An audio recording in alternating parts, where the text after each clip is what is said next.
He has recently completed his PhD at the Università Cattolica del Sacro Cuore in Milan. Yeah. And I'm going to give you 25, 30 minutes if you want, because you're the only speaker. Okay. And then hopefully we'll have questions from the audience. You're going to have plenty of time to put your questions. Thank you very much, and I want to thank the organizer for this quite engaging opportunity. Now, as the chair said, I'm a PhD who has worked on China in the 20s, and in particular on how politics in China changed after the First World War. Now, clearly, I had to address the issue of the October Revolution with regard to the Chinese Revolution. Now, in this paper, I will highlight how the Bolshevik influence deeply spread among the Chinese revolutionaries and how it had repercussions on the conceptualization of the citizen and its relation with the political power. Now, 1905, Wang Jingwei sets two requirements for being an ethnic group: to be of the same kind and to continue to be like that. That is to say, culture, common culture, as a common set of costumes, and history intended as a long practice of living together. Now, of course, we know that that's not enough to say that some people is an ethnic group or is something really bound together, but that's what they fought. And their primary problem is how to turn a pre-existing ethnic group, or what they thought was an ethnic group, into a political community. And that's for starters. To realize that the strategy chosen by this thinker was the revolution. In Chinese, we say Geming. And Geming originally refers to a dynastic change, a change of dynasties during the empire. Therefore, the one who called themselves revolutionary want just to actuate a sort of change of dynasty, but in this case, the new dynasty would be clearly the Chinese people that would take the power against the Qing dynasty, the last Chinese dynasty, which was not Chinese but Manchu, as some of you may know. That's the point that Sun Yat-sen basically addressed. And in fact, he had a clear succession in mind. He thought that a military government would firm up the situation after the revolution, as indeed happened after 1911, which was the year that saw the fall of the Chinese Empire, and by doing that, it would lead the way to two typical processes of Western democracies, Western countries. The first one was the elections. Indeed, in 1912, 1913, we had the only election that ever happened in the history of China. And second of all, the constitutional process. The constitution was believed to be the basis of the power, of the strength of Western countries. Now, under these premises, we can see that actually the citizens were seen as actors in an institutional framework, but they had specific rights and limited space of action. Therefore, they were like passive actors. And then, let's say this idea just worked, but it didn't last. The Chinese state failed to stabilize, and the Nationalist Party, which was created to run for election, was dissolved, was destroyed, was ousted from power by the nationalist enemies, which in this case were the army, the Beiyang army, one of the biggest army of China. And now let's say that the reaction of Sun Yat-sen was to try a more secretive stance. He actually terminated the experience of the Nationalist Party and created what he called a revolutionary party. The revolutionary party was acting like with secret assemblies, was acting with, let's say, conspiration. The idea was that a secret society would be more strong than an actual party in Sun Yat-sen's mind. An actual change for this policy toward the people just happened after the First World War. The May 4th movement is traditionally considered the moment that marked the entrance of the masses in the public life. The Nationalists and then the Communists were two movements that tried to interact with popular organized demonstration. And when the protesters broke out in 1919, Sun Yat-sen immediately praised the demonstrators and colored them with nationalist tones. Just 4 months later, he was changing idea very often, and he again changed idea. He terminated the experience of the Revolutionary Party and get back to the Nationalist Party, refounding the Nationalist Party on October 10th. That was the same day that started the revolution in 1911. Now, this was a different party from the new Nationalist Party was quite different from the old Nationalist Party.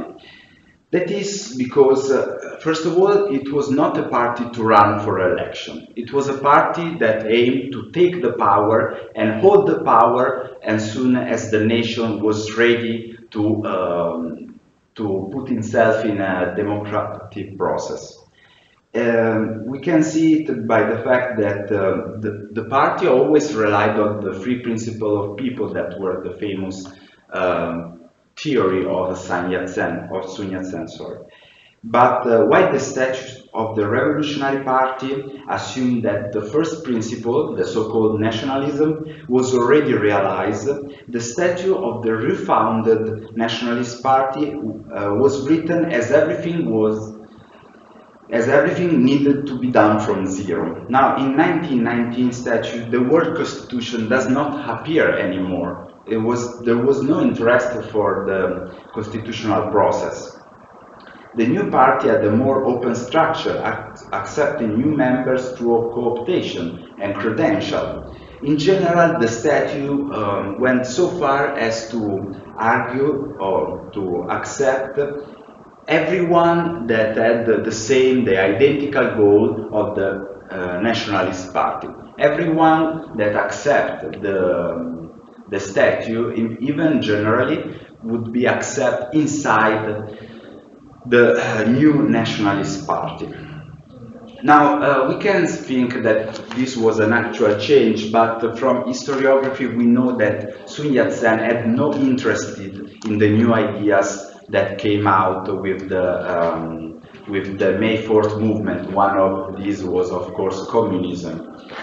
But Sun Yat-sen just focused on the destabilizing potential of mass rebellions. Sun Yat-sen's thought and command was still at the center of the political scene. It was the encounter of the nationalist movement and the Comintern policy in Asia that gave new impulse to the party evolution. In fact, the second Congress of the Comintern, 1920, led not only to the foundation of the Communist Party in 1921, but also to its obligatory alliance with the Nationalist Party, which was considered a good recipient for socialist ideas. The first Nationalist Congress of the Chinese Nationalist Party in 1924 in January was the first time that the Nationalist Party organization and goals were set by a collective initiative, rather than being decided by a restricted number of leaders. Each province sent 6 delegates, 3 of whom were chosen by Sun Yat-sen, and the other 3 by local committees. Sun actually remained the center of the party gravity, but the Congress expressed the desire of a broader consensus. And this can be also seen by the fact that the new headquarters had very different departments compared to the previous ones. They had departments that involved working people, young people, peasants, women also. The key term here is masses, chunzhong. But the actual equivalent in Chinese, chunzhong, was not used actually during the first Congress, and they just use more often the term people or citizens. This is interesting because the few times that they used the word masses was often referred to the so-called issue of discipline. One of the main problems of the nationalist movement in the 20s, but also before, was that most of the officials at a certain point might decide not to enforce central directives. Sun Yat-sen was deciding something, and if his subjected officials did not agree with him, they just decided to do as they thought. So the problem here was the problem here was the party discipline, and one of the main leaders, Hu Amin, chose masses when it came to settle the issue of discipline by saying that the ability of an organization to enforce central orders was put directly in connection with the mass mobilization. He said that, for example, the anarchists could not be the people's vanguard because of their looseness, not because of their ideas. Therefore, we can say that the nationalist attention for the masses, even in the time of cooperation with the communists, was not really the discovery of social division, but it was the mass mobilization was seen as an approach to society in order to channel popular emotion to party purposes. Now, the acid test of this was the fact that Sun Yat-sen later publicly acknowledged that the persisting validity of the Chinese traditional society subdivision that would usually divide the Chinese society in worker, peasants, scholars, and merchant was still a good one. To Sun Yat-sen eyes, the society could still be described as it was described during the empire, during ancient time. He did not see something new, actually. He just argued that it was time to recognize that some part of the society just did more for the overall well-being of the society, and in this case he was referring to farmers, actually. Now, of course, we were in an alliance, they were in an alliance with the communists, and the communists could not agree with such ideas. For the communists, of course, social division were basics, but they did not went so far as to publicly show their diversity of opinions. This is because of the so-called double membership. Because of the Comintern policy, the communists were forced to acquire a double membership, to enter also, to have the membership of the Communist Party, but to have also the membership of the Nationalist Party. They were actual official of the Nationalist Party. And they were doing like that, according to Comintern Commissioner, because they needed to infiltrate the Nationalist Party and inoculate communist ideas. That was the strategy chosen by the Comintern. And and their final strategy was to develop mass organization, because they were believed to favor the Chinese communists in the end, when the final struggle came to the light, let's say. Now, as a conclusion, may we say that Chinese revolutionaries, that in this case were Chinese nationalists, because they were the revolutionary tradition of China that pre-existed the birth of the Communist Party. May we say that Chinese nationalists were most old hands, let's say, copycats. They were just copying the Bolshevik method of exploiting mass movements. Maybe it's not like that. Because there were often problems, let's say, discussion on the disparities, on the differences between, let's say, the richest part of nationalist supporters and the exploited masses. In the end, the point was set because of the alliance in the terms that the nationalists asked themselves: could the citizen be not anymore passive actors? Could the masses be thought as an active actor that could rise in rebellion and bring the power to the Nationalist Party? Now, this was one of the first questions, and that saw the two main, let's say, streams of opinions. Some nationalists believed that to take over the power was necessary a military expedition. So, let's say, a traditional way to take over the power. Some others believed that with popular uprising it was possible to take over the power without relying on warlords, for example. Let's see now how this actually happened in the Nationalist Party. We can compare the Nationalist Labour policy in 1917 with the Nationalist the Nationalist Labour policy in the 20s.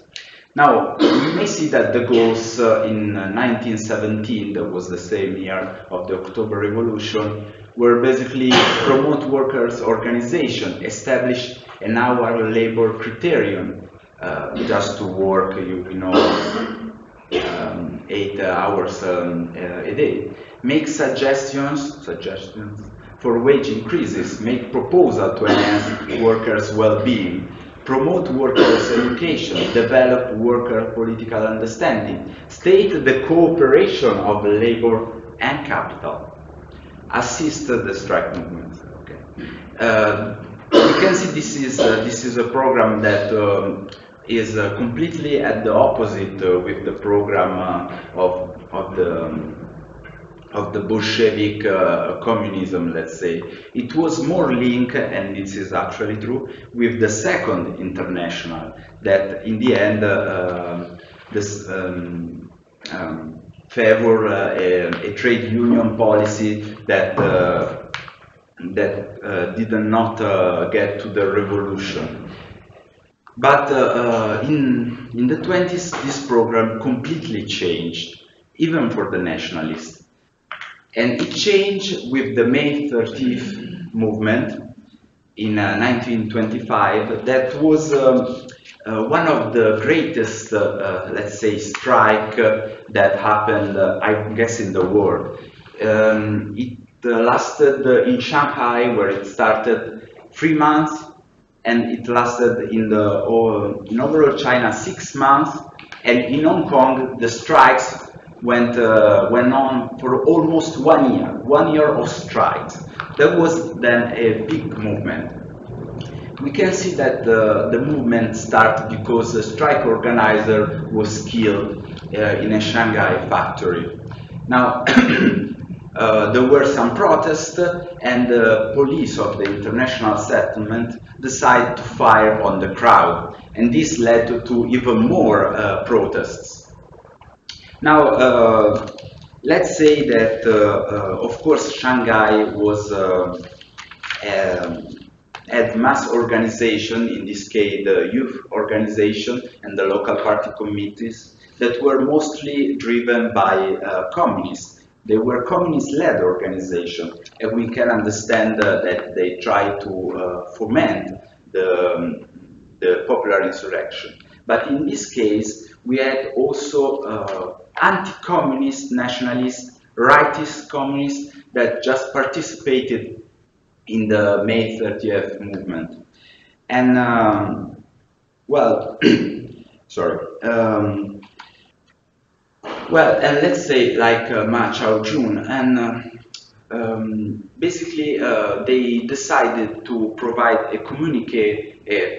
public communication that actually was like that, had these slogans. The nationalists, even the rightist nationalists, asked the people to overthrow English and Japanese imperialism, asked the foreigners to give back the concession. The concession were famous territorial zone on which the empire had given his sovereignty. Abolish unequal treaties and ask the students to unite and fight for the national revolution.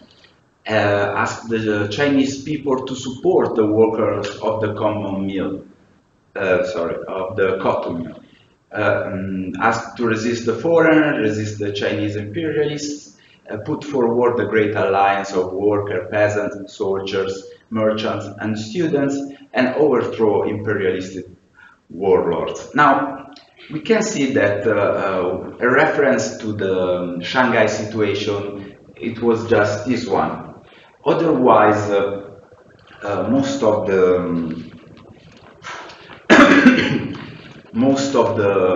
let's say, most of the slogans refer to a general situation of China. Yeah.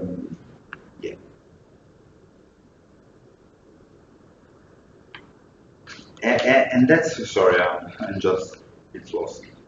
And that was the point, actually.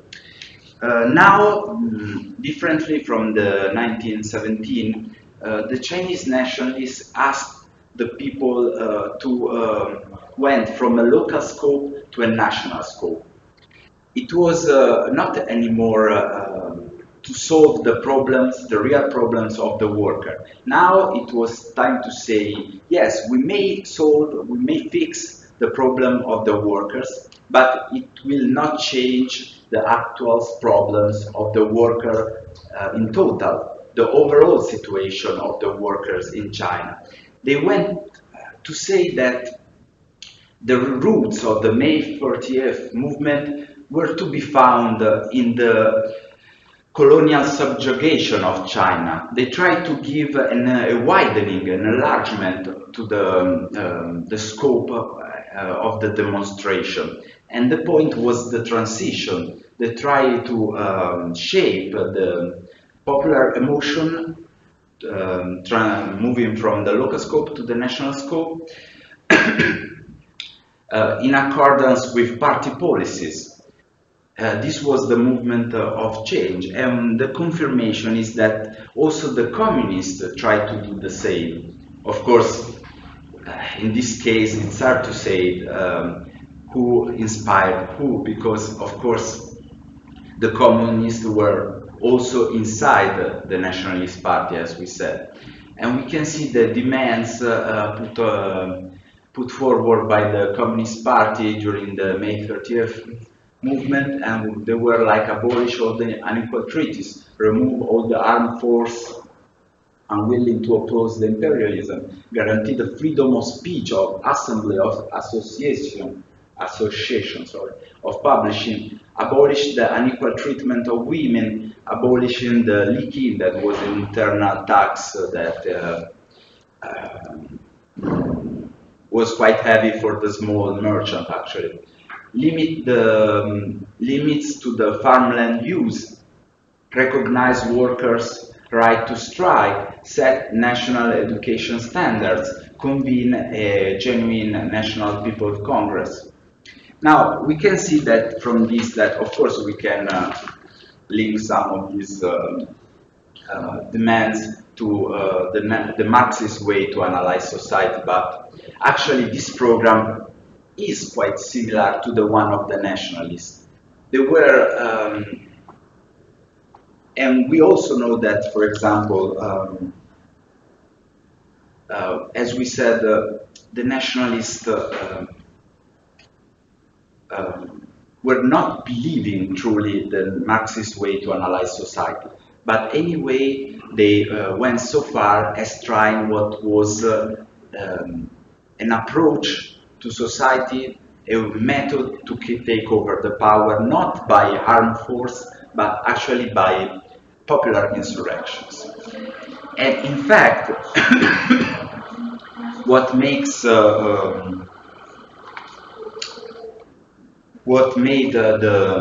the nationalists change ideas on popular insurrection was not Marxist ideology or whatever. It was actually the demise of the May 30th movement.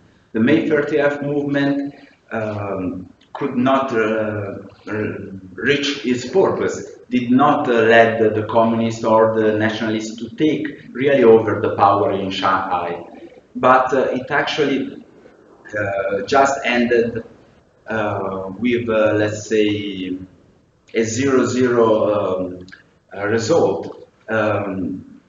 Of course, the communists argue that it was just an experiment, and next time it might be the time for the popular uprising to effectively take over the power.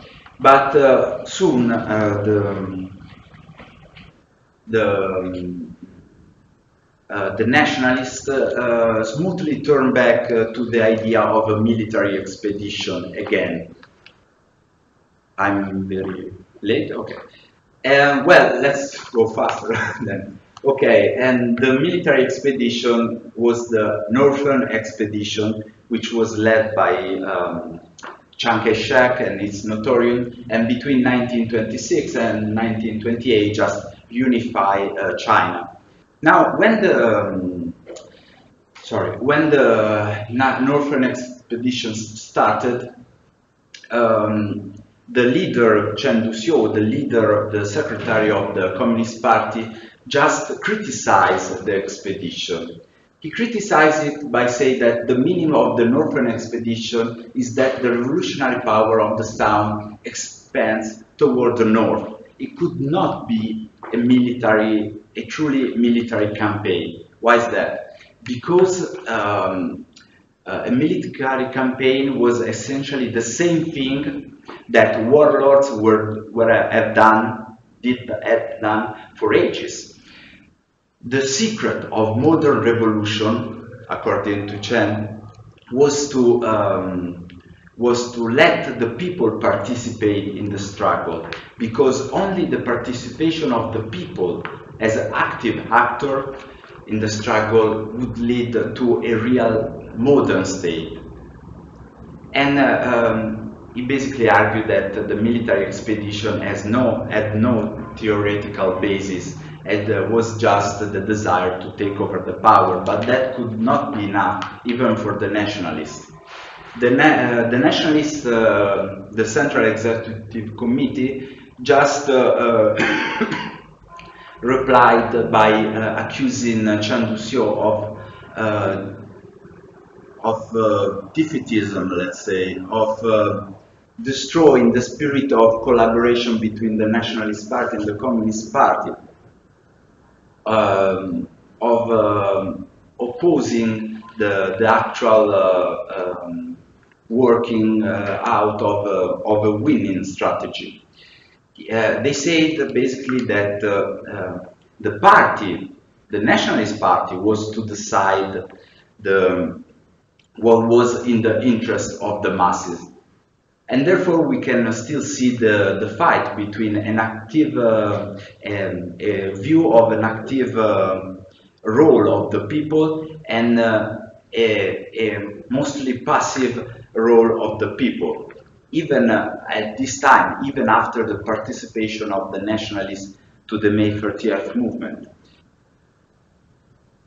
And this was clear when actually came the breaking off of the alliance.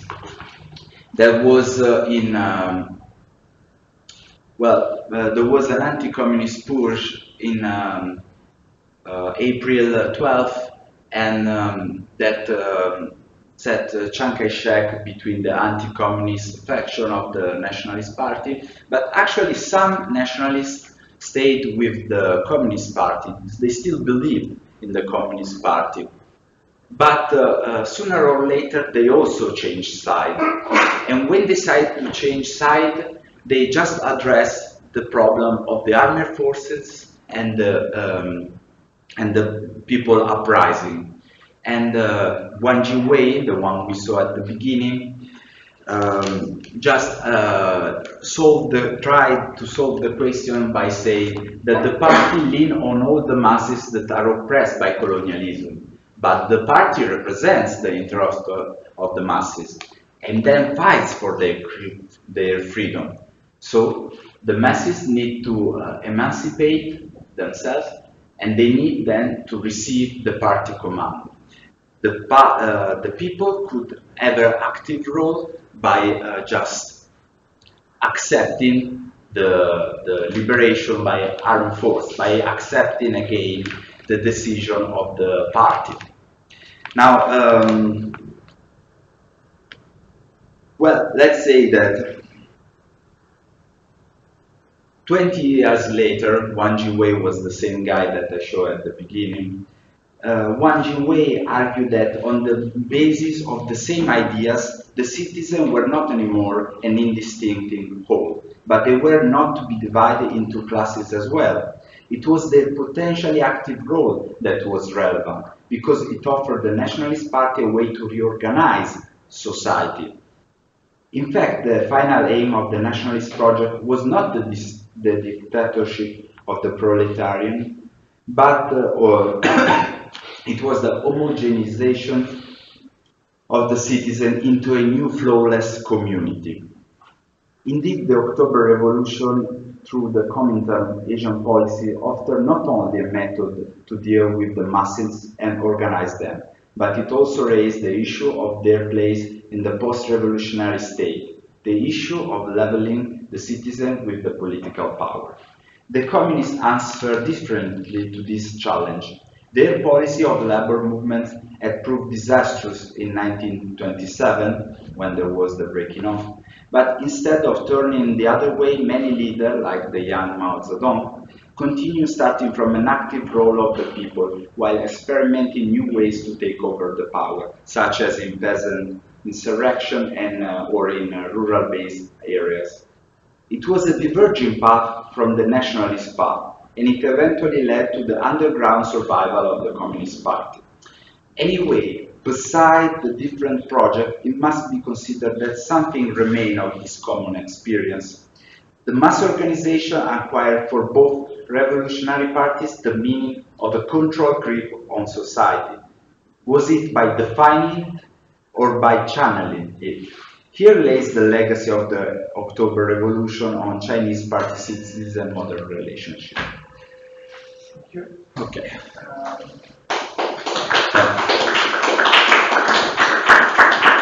Thank you very much. I think before we come to the questions, I should ask if Janice, Thomas, here. Do you have a PowerPoint? Or? Yes. Okay. In that case. Sorry, that's the internet connection. Yes.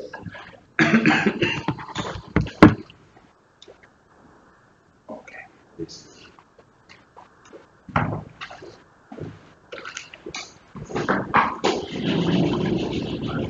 You have the latest version. So maybe you want me to take this off.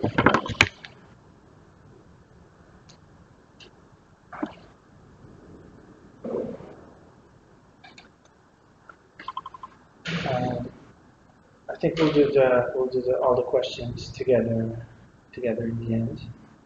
But now we're going to have this awkward 2 or 3 minutes.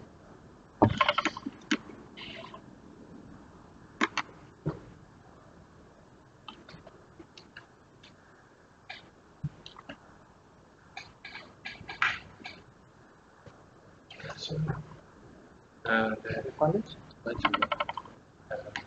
Right.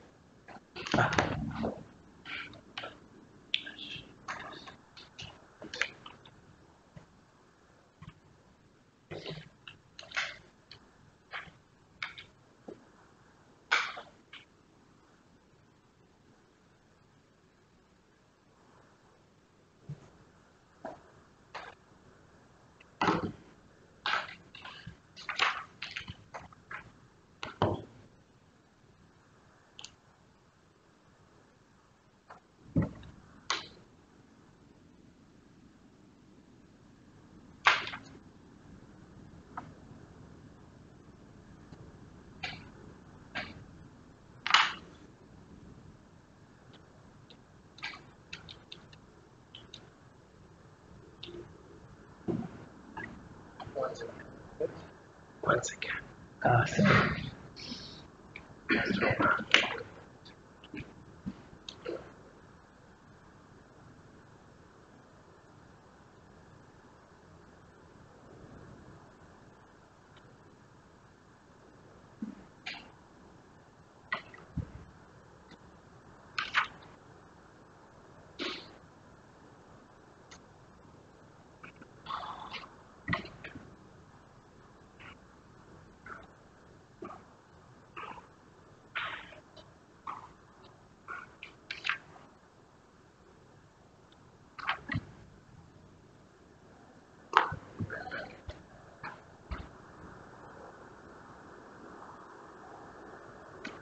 Sorry for yes.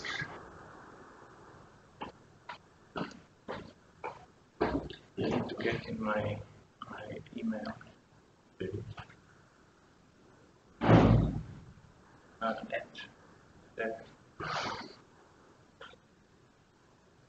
At this.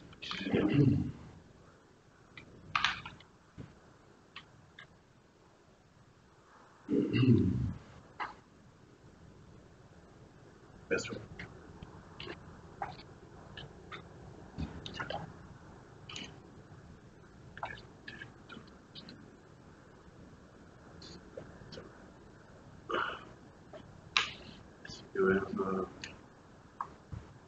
You have to confirm because you are starting.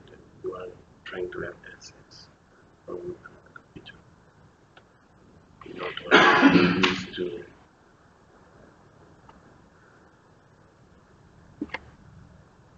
You need it. Yes. It's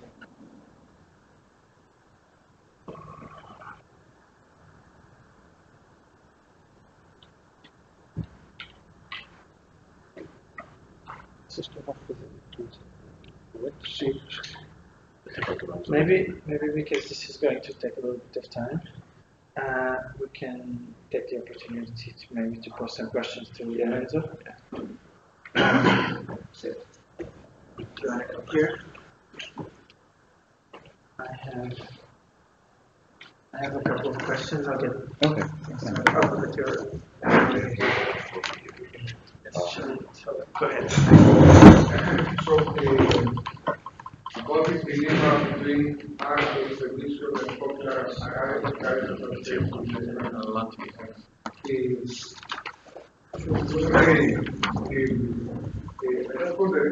the policy of self-media did support national movements, national liberation act, against imperialism in decades. Yes. It did support the art of in the war against Greece and against I'm not sure if there was terms of what for terms of there was a dilemma between the franchising and army war, right?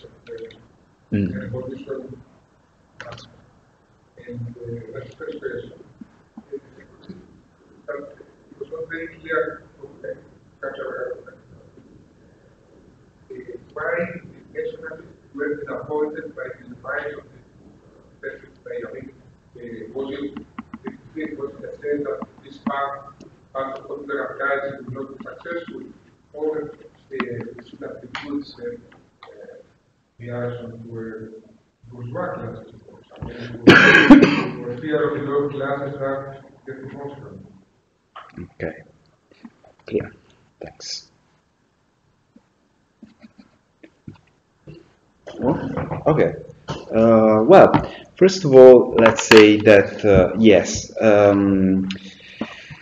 many times Sun Yat-sen just quoted actually, for example, the case of Turkey and so on, and probably he did that not because he was he did not know the actual situation, but because probably he was talked about these things by the Soviet commissioners, in particular Borodin. Let's say that yes, there are several points in common, and that this is interesting because, of course, sorry, I may have quoted the Congress in Baku. The Congress in Baku, of all the people of the East, actually tried to make a unitary movement, let's say, an international front of colonized people struggle. But in this case, it's quite interesting because, let's say, I want to be honest. I studied also, for example, the actual political ideas that were defined during this period, and the idea of the Second Congress of the Comintern was basically that nationalist movement in Asia just wanted to have independence. They had no real ideology, and that was an assumption.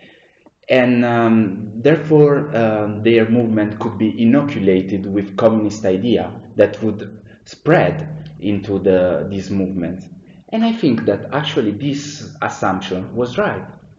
In the case of China, the case of China was based on the example of Hank Sniflitz. There was a Dutch socialist also known as Maring. Actually, the communist movement grew by working inside by working inside the Nationalist Party. But it's not actually true that the communist ideology spread inside the Nationalist Party. Maybe it's the opposite. My assumption is that maybe it's the opposite, that a part of the nationalist ideology that was not, of course, a well-structured ideology, but still was an ideology, just became part of the Chinese Communist Party. That's a bold explanation. And this is the reason that show that this cooperation was actually different, for example, from the ones in Turkey or in other, let's say, in other countries. Yeah, the armed force could be a popular army, actually, but that was anyway the point. Who would, let's say, lead? The real point was actually, shall we exacerbate social division? Shall we say you don't have a good wage, so you have to conquer it by rebellion? And the nationalists did not agree with this because, as you said, there was a bourgeois, let's say, part in their supporters, while the communists still relied on the idea of social struggle and exacerbation of the conflicts. And on the question of the demise, well, that's quite interesting. My belief is that they changed ideas on popular uprising because they saw that the popular uprising did not let them take the power. It was just, to my opinion, my historical opinion maybe, an opportunistic move, basically. Can you maybe elaborate more on the economic problems of nationalism and Communist Party in 1925?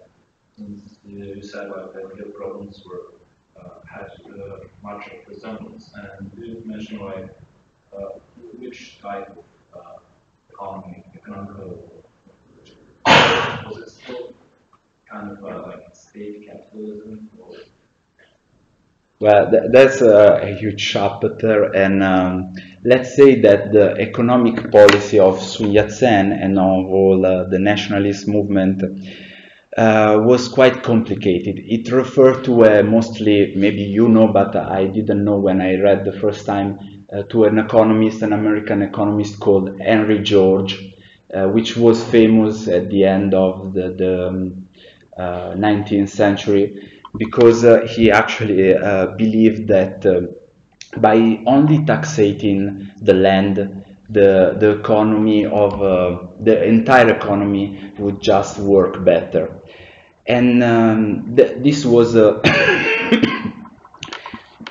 sorry. There was the idea of a state capitalism, but it's different from the state capitalism of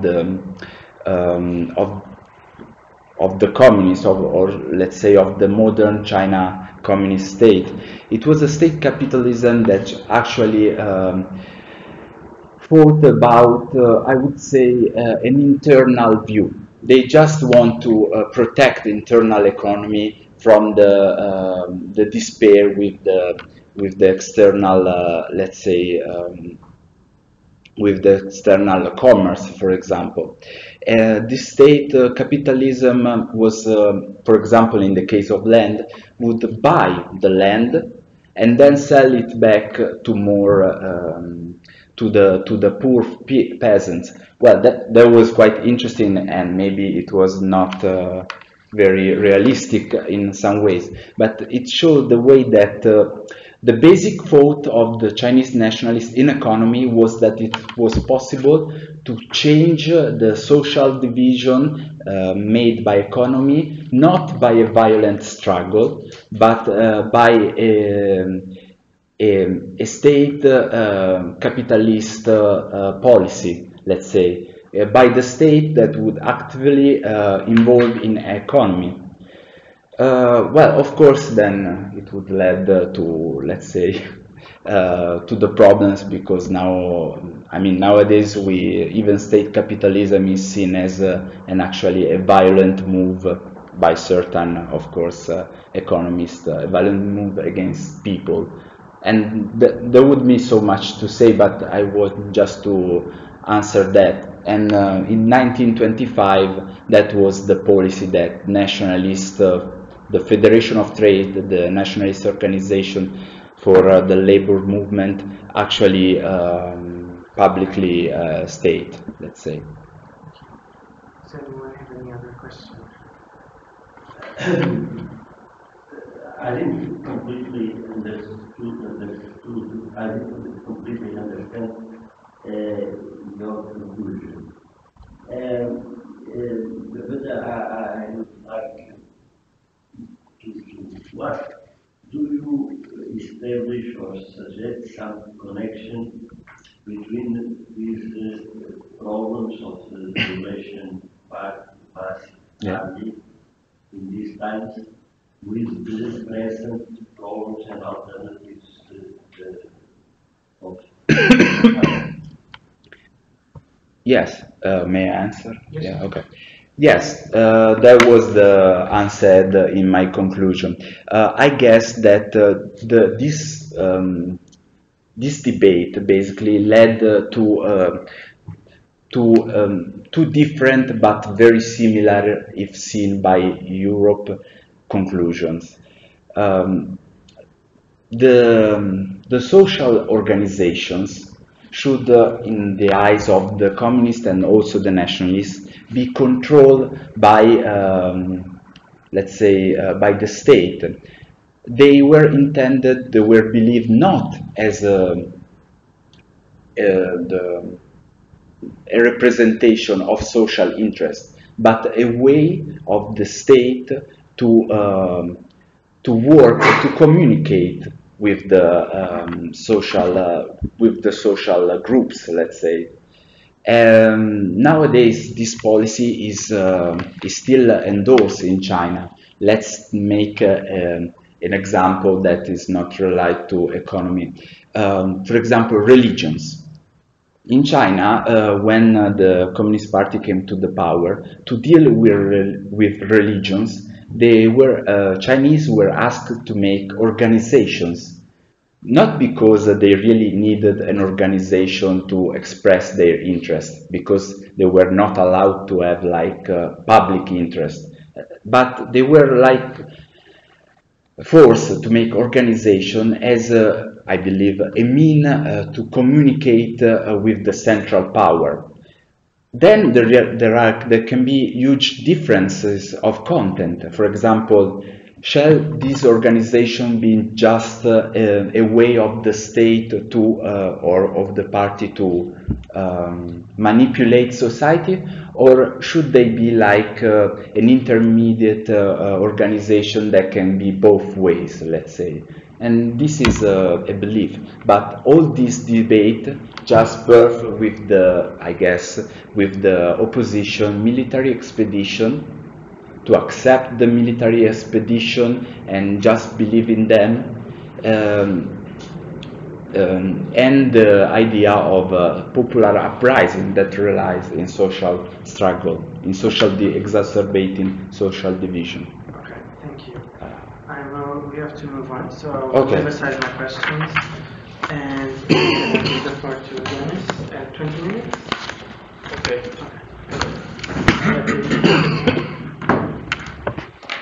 Hello everyone. Sorry for being late. I try to be as much fast as I can. And as you see, the title of my presentation is From National Heroes to the Lenin's Guard, Latvian Riflemen between February and October 1917. I'm really honored to be here and to represent the Latvian War Museum in the conference, since there is no such conference in Latvia that is dedicated to the October Revolution. And this theme is quite contradictory in Latvia, maybe also in Russia. Because on the one hand, we perceive Latvian Riflemen as the main reason why the Latvian national state was founded in 1918. On the other hand, these Latvian Riflemen later was known as the Latvian Red Riflemen, that actually fought against the independent Latvia. And so on my presentation, I will try to discuss how did Latvian Riflemen change sides from the national heroes to the Lenin's Guards. Actually, some historians back then and nowadays think that Latvian Rifleman, Latvian Red Rifleman, is one of the main reasons why Lenin managed to survive during the Russian Civil War. And I try to say briefly a few words about Latvia and its status before the First World War broke out. So Latvia was within the Russian Empire, and its population was around 2.6 million. And actually, this region, Latvia and Baltics, as a bigger region, was one of the most educated and developed regions of the Russian Empire. For example, the capital of Riga, capital of Latvia, of course not political capital, but biggest city of Latvia, Riga, was the third largest city of the Russian Empire. Immediately after Petrograd and Moscow, if we talk about industrial production. The development and national income of this region was 3 times larger than the middle number of the Russian Empire. But if we talk about the political rights, civil rights, then Latvians and Baltic nations was on the same level as other Russian nations.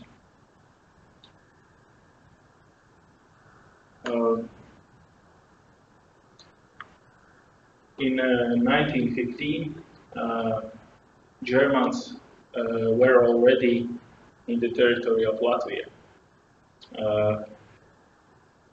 When the war started, around 140,000 Latvians were mobilized in the Russian Imperial Army. And they fought against Germans, they fought against Austro-Hungarians, but on both fronts they suffered heavy losses. And so in May 1915, Germans were already in the territory of Latvia and nearly captured its capital, Riga. So Latvia was divided between Germany and Russia all the rest period of the First World War. And nearly 1/3 of the population fled to the German non-occupied regions of Russia. So here we can see some of the refugees, and the bulk of them never came back to their homeland again. So in this quite a tragic situation was when the Germans was nearly entering the gates to the Petrograd, Russian army allowed to find Latvian Rifleman units. So so-called call "Let's Gather Under the Latvian Flags" was published, and more than 8,000 voluntary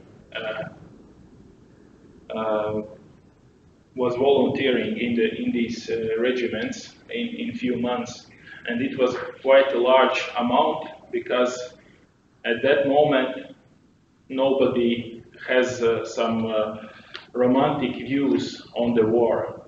So it was a really bloody war. There were a lot of victims, and nobody thought that it would be easy. So the 8,000 was really a big amount, and a lot of these volunteers was refugees, because they some of them there was nothing to do and they wanted to go back to their homeland, and it was possible just by fighting in the Russian Imperial Army. And there were 9 battalions founded, and altogether 12,000 bayonets.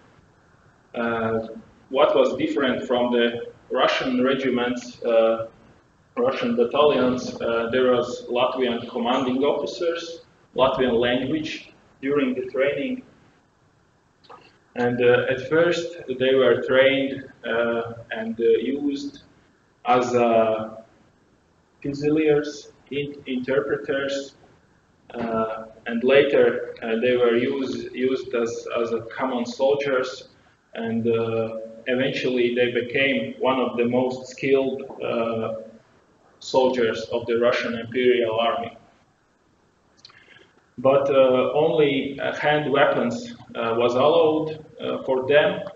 It was something from distrust in Latvians, and as you know, in the revolution of 1905, Latvians was one of the most active revolutionaries, and so this distrust was still active during the First World War.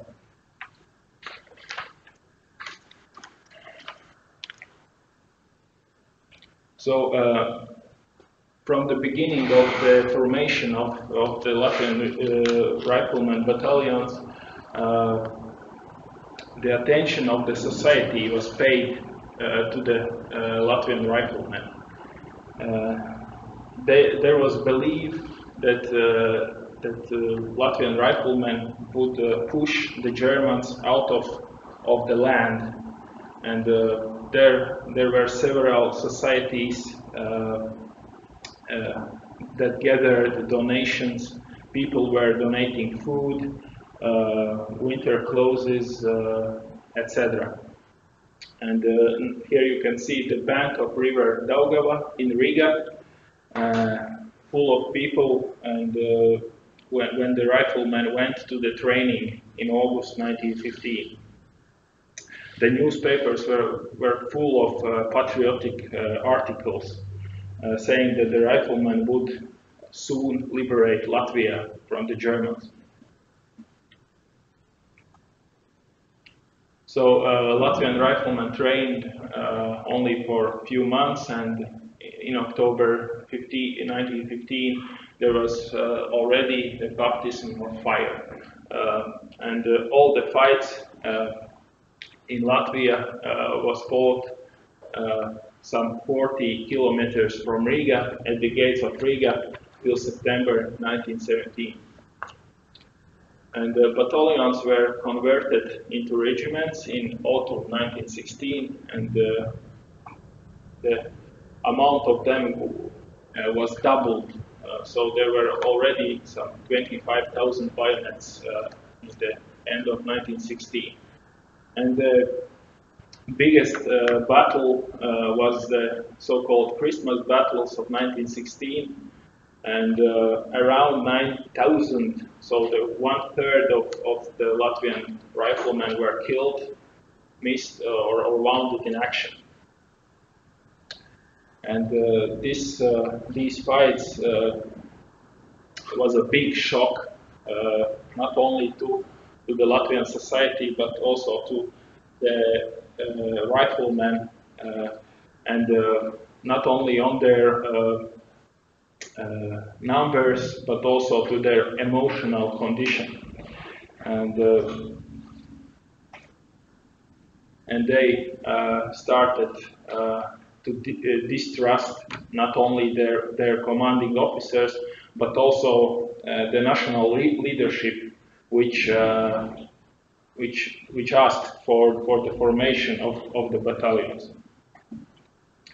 So here you can see the ceremonial funeral of the first 3 fallen Latvian riflemen in October 1915. You can see the streets are full of people, and all are supporting Latvian riflemen. So, and now the February Revolution. After the February Revolution,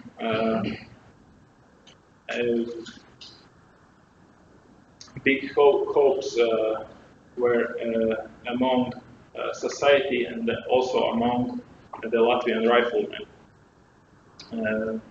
Latvian society hoped that the revolution would be the factor which allows Latvian riflemen to liberate Latvia from the Germans once for all. And several new Latvian bourgeois national parties are founded, and the left ones are renovated. And all of these parties ask not only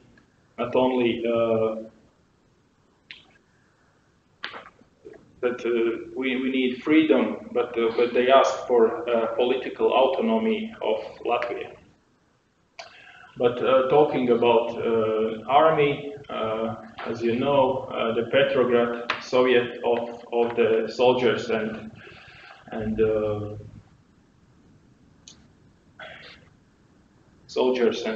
workers issues an order #1 that actually ruins the discipline in the army.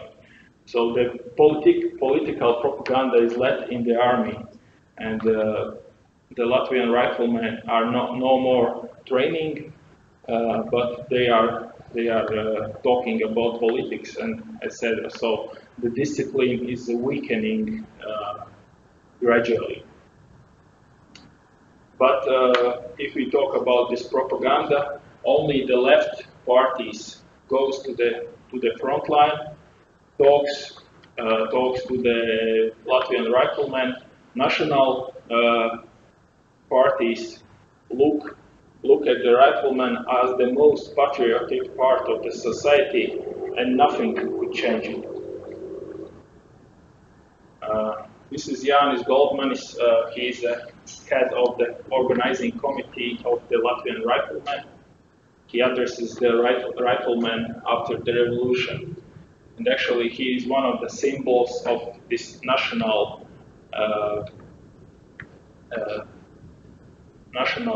government of the Latvian Riflemen. And actually, his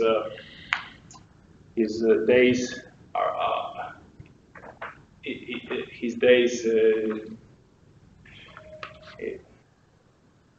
will come to an end as a leader of the Latvian Riflemen. And here is some flags from the beginning of the February Revolution.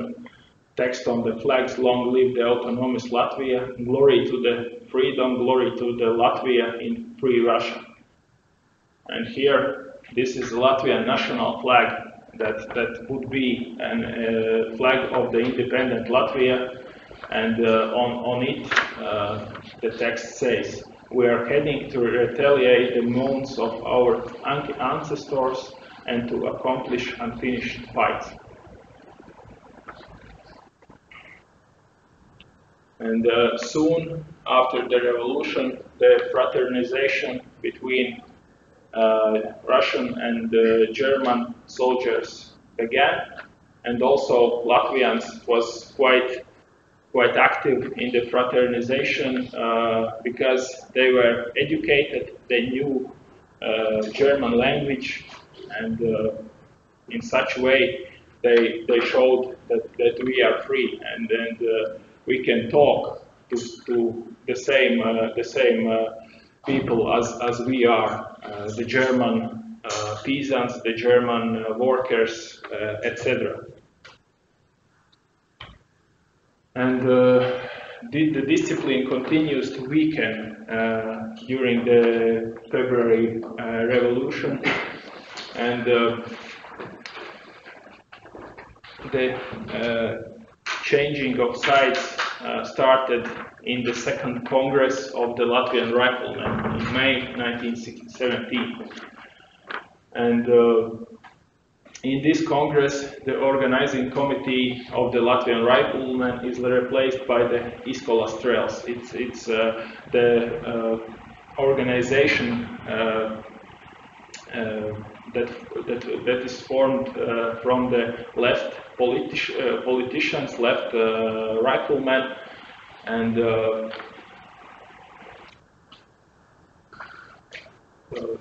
this organization now would be responsible for the organizing of the new regiments, etc. But most important part of this Congress was that the resolution in May 17 disapproved the provisional government and asked the handover of power to the workers, soldiers, and peasants.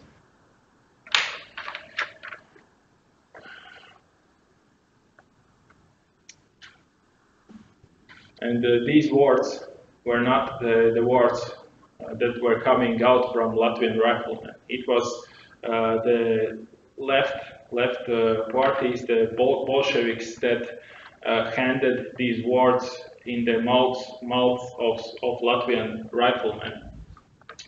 And actually, the Latvian society was shocked because no one waited for something like this. And some national politicians and press asked for the disbandment of the Latvian Rifleman regiments. And this is Julijs Daniševskis. He was a Bolshevik, and he was the one of the most respected politicians among the Latvian Riflemen. And he was the author of the resolution of the May 17. And you can see that later in 19. Yeah. Okay. Okay. And in the summer 1917, the discipline continues to weaken, and Latvian Rifleman confirms their loyalty to the Bolshevik in the elections of Riga municipality and the Council of Vidzeme. And in the meantime, Latvian Riflemen make a resolution that attests their will for the national political autonomy, Latvia within the democratic Russia. As an alternative of this Iskolastrels is Latvian National Soldiers Union, and it's an alternative organization for those who does not support Bolsheviks, and it was founded in August 1917. In Riga, in 1917, September of 1917, Riga was captured by the Germans.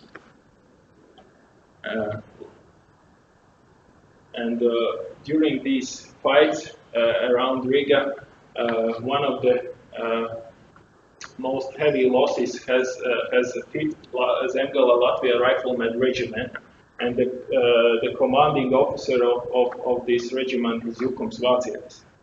I will later talk about him a little bit. And Latvian Riflemen during the October Revolution. So after the Riga fell to the Germans, the commissar institution is invented in the Russian army, and also in the Latvian Rifleman units. Also, such a position is invented, and in the beginning of October 1917, illegal war revolutionary councils are formed within the Russian 12th Army and within all 9 Latvian Rifleman regiments. And the Latvian Riflemen are prepared to take over the power in the German non-occupied territory of Latvia. And when the October Revolution started in Petrograd, the Bolsheviks, with the help of Latvian Riflemen, took over the power in the biggest cities of the German non-occupied Latvia, and this taking of the power was made almost without a shot. The last city, Valka, was occupied in the November 8th of 1917. and Latvian Riflemen transferred to the Russia. And although the Bolsheviks took power in Petrograd without help of Latvian Riflemen, they needed this help further to strengthen Lenin's rule. And first, 340 riflemen were sent to Petrograd in the beginning of December 1917 to defend Bolsheviks' headquarters in Smolny Institute. And later, all 9 Latvian riflemen regiments found themselves in Russia, and during the Russian Civil War, they served not only as military force, but also they filled functions of police. So, and Colonel Jukums Vaciets, he was the head, the commanding officer of the Latvian Soviet Rifleman Division, which was founded in April 1918. And actually, this Jukums Vaciets was the first commander of the whole Red Army later. And here you can see 6 Tukums Latvian Rifleman Regiment in Petrograd, and Latvian Riflemen near the building of the Embassy of Great Britain in December 1917. And here Latvian Riflemen in Moscow in oppression of the revolt of the left Essaers in July 1918. And Latvian riflemen were fighting on several fronts of the Russian Civil War, and actually I would call them as firefighters of the Russian of the Red Army, because they were sent to the several fronts where something bad was going on for the Bolsheviks, and Latvians was like firefighters. Actually, there was no big amount of them in Russia. Altogether, 30 till 40,000, and it was not a big amount if we talk about the Russian Civil War. And some people say that Latvian riflemen were the main reason why the Soviet power managed to survive during the Russian Civil War. Actually, I won't say such loud words because there were too less of them that they could be the main reason why the Lenin stayed on his position during the Russian Civil War.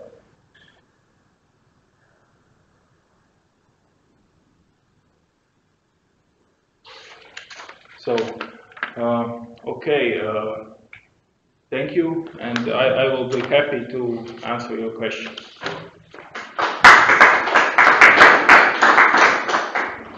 Thank you. We don't have much time, but I think we should at least have time for a couple of questions. There's one in the back. There's a question. As I understood, your task was to explain why. Can you speak louder, because after the airplane my ears are closed. If I understood you correctly, the point of your presentation was to explain the turn of some of the Latvian riflemen towards Bolsheviks. Yeah. So I guess the only explanation that I've heard was the role of Bolshevik agitators within the army. Is that your answer to the question that you posed earlier in your presentation? Number one.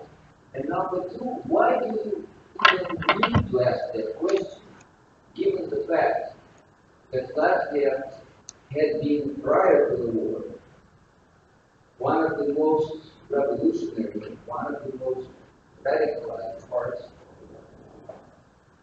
a very significant part of the early Soviet Union were Latvian Bolsheviks who had become socialists, radical socialists, before the war. And that number includes, Akev, who was the party boss of West Siberia, Smilga, who was probably the #1 commissar during the Civil War after Trotsky, and many others. Rudzutak, who was one of the key members of Stalin. It was a very prominent, very visible group of Latvian. Of course, all of them, without exception, be executed. But my sort of dual question, number one is, what is your answer to the question that you yourself asked? And number two, why ask that question in the first place?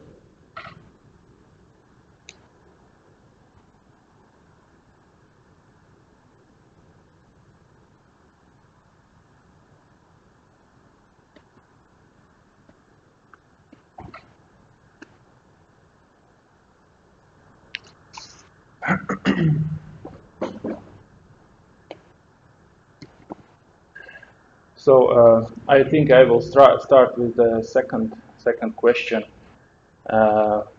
Why I asked this question?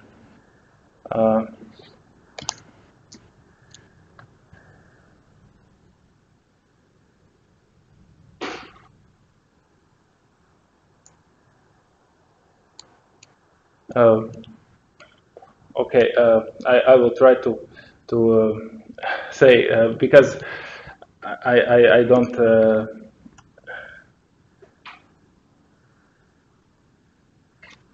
I will try to ask to answer your questions by my something of my monologue. I think that the main reason why the Latvian Riflemen and Latvian society in 1917 turned sides from the so-called national people to the left people is because Latvia was divided between Germany and Russia during the war, and there was really hard times for both soldiers and society. And when the revolution of February started, Latvian society and riflemen wanted to get something real, and the Bolsheviks were those who said that if we will get the power, then you will not only get your national and political autonomy, but you will also get the end of the war, the bread, the land, etc. And Latvians was suffering heavy losses during the war, and they believed not in real things, but they believed in things they desired to be real.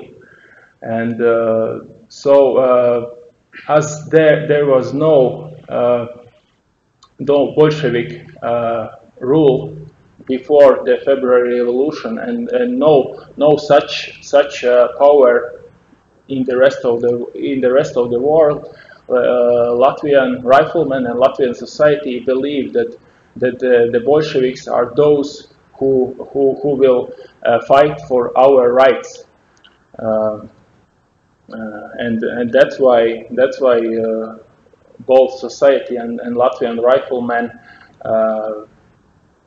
voted for Bolsheviks.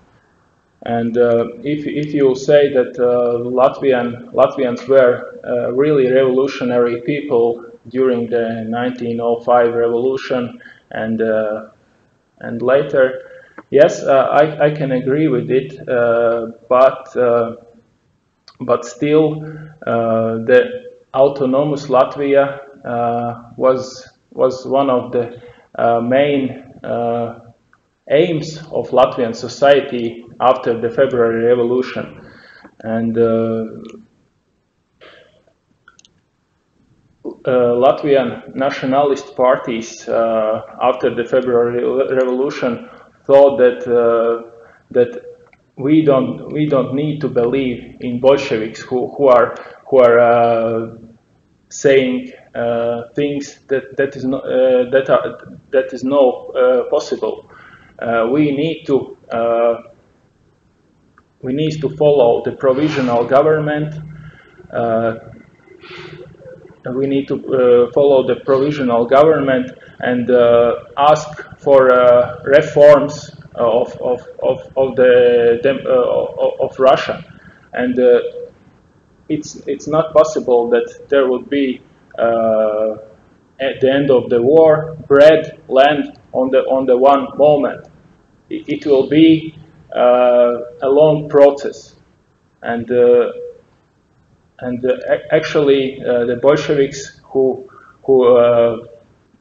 wanted to get to the power knew that we need to say the things that people want to hear, not what we can give them. Did I ask your question? That's okay. We have to go. Uh-huh. Thank you very much. Thank you, Lorenzo. We had Start to walking the other room. okay. And I think if anyone had any question, we have a chance to very much. Thank you very much.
Olha,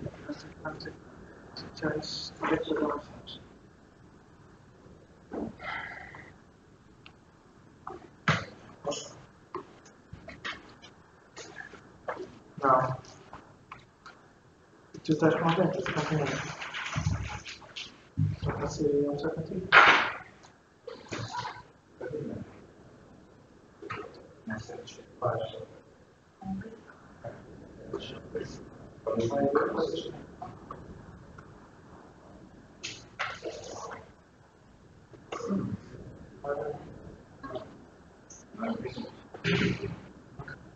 Sorry about the technical question. No. Technical problem. Thank you. I hope I didn't do that. Now it was okay. I had some questions. So one, this is not a question, but questions. I think, not sure, but I think the way that you use inoculants, it's actually the opposite. Because usually inoculants with a vaccine. Yeah. So it's when you introduce something, but so that then people are against it. So it's inoculate against something. I'll think to change, find another job. Right. Yes. Feminism. Yeah, also has to Yeah, the idea of spreading. spreading in one that's introduced and then spread. Okay. Thank you for the suggestion. Because very much started to predict and then I thought we were going to do one.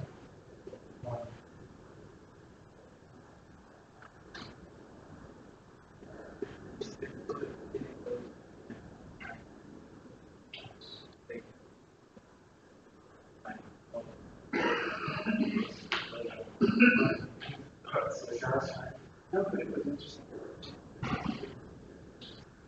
Yeah. Because I know different positions that are complicated. Yeah, you know, presentation. We tend to be able to collaborate with national in our case, or like substitute.